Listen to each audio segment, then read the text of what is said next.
മഞ്ഞൾ ശോഭ പെൺഗുണ്ടയാണ്. പാലക്കാട് കൈക്കൂലി കൈയോടെ പിടിച്ചപ്പോ അടിച്ചു നിന്റെ പല്ല് തെറിപ്പിക്കുമെന്ന് പറഞ്ഞതുപോലെ ബി.ജെ.പി. ആലപ്പുഴ ജില്ലാ വൈസ് പ്രസിഡന്റ് ആയിട്ടുള്ള ബിന്ദു എന്ന നേതാവിനെ വിളിച്ചുള്ള ഭീഷണിപ്പെടുത്തൽ കേട്ടിട്ട് ഗുണ്ടകൾക്ക് മേലെ എന്ന് പറയേണ്ടി വരികയാണ്. അതെ, ഞാൻ ബി.ജെ.പിയുടെ ആലപ്പുഴ നോർത്ത് ജില്ലാ വൈസ് പ്രസിഡന്റ് ആയിരുന്നു.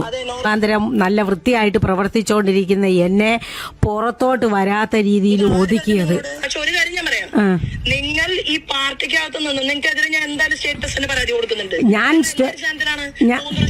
കേക്ക് പൂന്തുറ ശ്രീകുമാറിന് ഇവിടെ 2-3 ഹരിനാരായണനും അതുപോലെ തന്നെ കണ്ണനും ഇവരും ഒക്കെ ആയിട്ട് ചേർന്ന് ആ അറുമുഖം എന്ന അശ്വതി അറുമുഖം ഇവരൊക്കെ കൂടെ ചേർന്ന് നല്ല മര്യാദയ്ക്ക് നല്ല വൃത്തിയായിട്ട് പ്രസംഗിച്ച് പറഞ്ഞ് സംസാരിച്ച് വന്ന എന്നെ ഒതുക്കിയത്. ഞാൻ വെളിയിലോട്ട് ശോഭെ ആത്മാർത്ഥമായിട്ട് പറയാമെങ്കിൽ നിങ്ങൾക്ക് സ്നേഹം ഞാൻ ചോദിക്കട്ടെ, ഞാൻ അന്നും പറഞ്ഞു ശോഭ അവിടെ വന്ന കേക്ക് ഇത് തന്നെയാണല്ലോ പാലക്കാട്ടും പറഞ്ഞത്, അടിച്ചു തൊളികളയുമെന്ന്.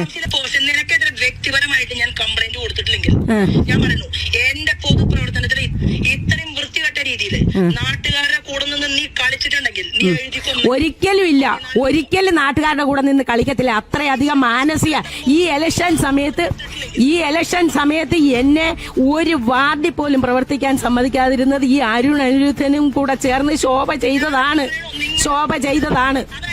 അറിയാത്ത കാര്യത്തിന്റെ പേരിൽ നിങ്ങൾ എനിക്ക് പോസ്റ്റിന് നിങ്ങൾ മാപ്പ് പറഞ്ഞതിൽ നിന്ന് ഞാൻ കോടതിയിൽ ഒരു തർക്കം വേണ്ട.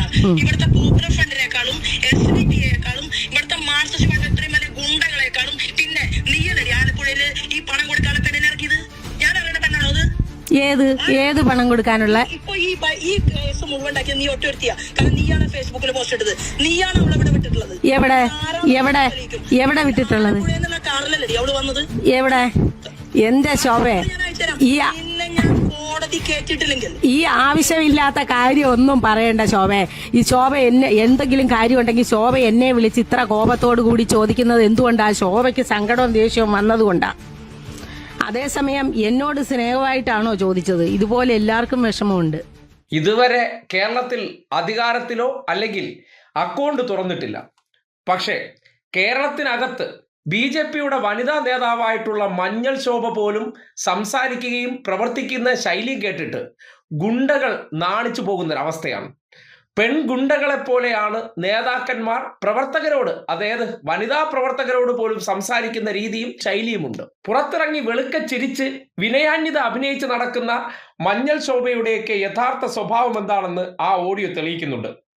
നേരത്തെ പാലക്കാട് തെരഞ്ഞെടുപ്പുമായി ബന്ധപ്പെട്ട് പരസ്യമായി കൈക്കൂലി കൊടുക്കാൻ പോയതിന്റെ ദൃശ്യം പുറത്തു വന്നതിന് ശേഷം അത് ചോദ്യം ചെയ്ത വ്യക്തിയുടെ മുഖത്ത് നോക്കി നിന്റെ പല്ലടിച്ച് തെറിപ്പിക്കുമെന്നൊക്കെ ഭീഷണിപ്പെടുത്തിയ അതേ സ്ത്രീകളോടും സംസാരിക്കുന്നത് ആ രീതിയിലാണെന്ന് ബോധ്യപ്പെടുമ്പോൾ അധികാരമില്ലാത്തൊരു സ്റ്റേറ്റിൽ കേന്ദ്രത്തിൽ അധികാരത്തിലെത്തി എന്ന ഹുങ്കിൽ പ്രവർത്തകരോടും പൊതു ഇടങ്ങളിലുമുള്ള വ്യക്തികളോടൊക്കെ എങ്ങനെയാണ് ബി.ജെ.പിയുടെ രാഷ്ട്രീയ നേതാക്കന്മാർ പെരുമാറുന്നതെന്ന് നാട്ടുകാർ കാണേണ്ടിയിരിക്കുന്നു. പുറത്തു കാണിക്കുന്ന കൃത്രിമ വിനയവും ആ ഭവ്യതയെല്ലാം വെറും നാട്യങ്ങൾ മാത്രമാണെന്നും മഞ്ഞൾ ശോഭയെ പോലെ വളരെ സാധാരണ കുടുംബത്തിൽ നിന്ന് വളർന്നു വന്ന ഒരു വനിത കോടാനുകോടി രൂപയുടെ സ്വത്ത് സമ്പാദിച്ചു, ആഡംബര വീടുകളായി ആഡംബര ജീവിതം നയിക്കുന്ന വ്യക്തികൾ മുഖം മൂടിക്ക് പിന്നാമ്പുറത്ത് എന്താണ് എന്നതിന്റെ തെളിവ് കൂടിയാണ് ഈ ഓഡിയോ എന്ന് പറയേണ്ടി വരുന്നു. ഒരു വനിതാ നേതാവാണെന്ന് പോലും പരിഗണിക്കാതെ തനിക്കെതിരെ ഒരു ഫേസ്ബുക്ക് പോസ്റ്റ് ഇട്ടതിന്റെ പേരിൽ അവരെ വിളിച്ച് ഭീഷണിപ്പെടുത്തുകയും അവരോട് സംസാരിക്കുന്ന ഭാഷാ ശൈലിയും കേട്ടിട്ട് കേരളത്തിലെ ഏതെങ്കിലുമൊക്കെ ഇടതുപക്ഷ നേതാക്കന്മാരുടെ ഭാഷകൾ ഈ ശൈലിയിലായിരുന്നെങ്കിൽ എന്തൊരു വാർത്താ ആഘോഷമായി മാറിയേനെ.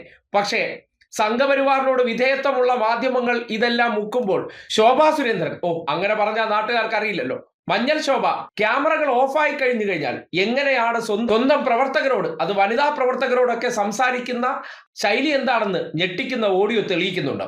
ഇതൊക്കെ കേട്ടതിന് ശേഷം ഹിന്ദു എന്നൊക്കെ പറയുമ്പോൾ ഹിന്ദുക്കളോട് കുറച്ചു കൂടിയ ഹിന്ദു എന്ന നിലയിൽ നടക്കുന്ന ശോഭാ സുരേന്ദ്രനൊക്കെ പെരുമാറുന്ന ശൈലി കണ്ടിട്ട് തമ്പ്രാട്ടിയും അടിമയും തമ്മിലുള്ള വ്യത്യാസം അല്ലെങ്കിൽ ദൂരം കുറഞ്ഞു വരുന്നുണ്ട് എന്ന് തോന്നുകയാണ്.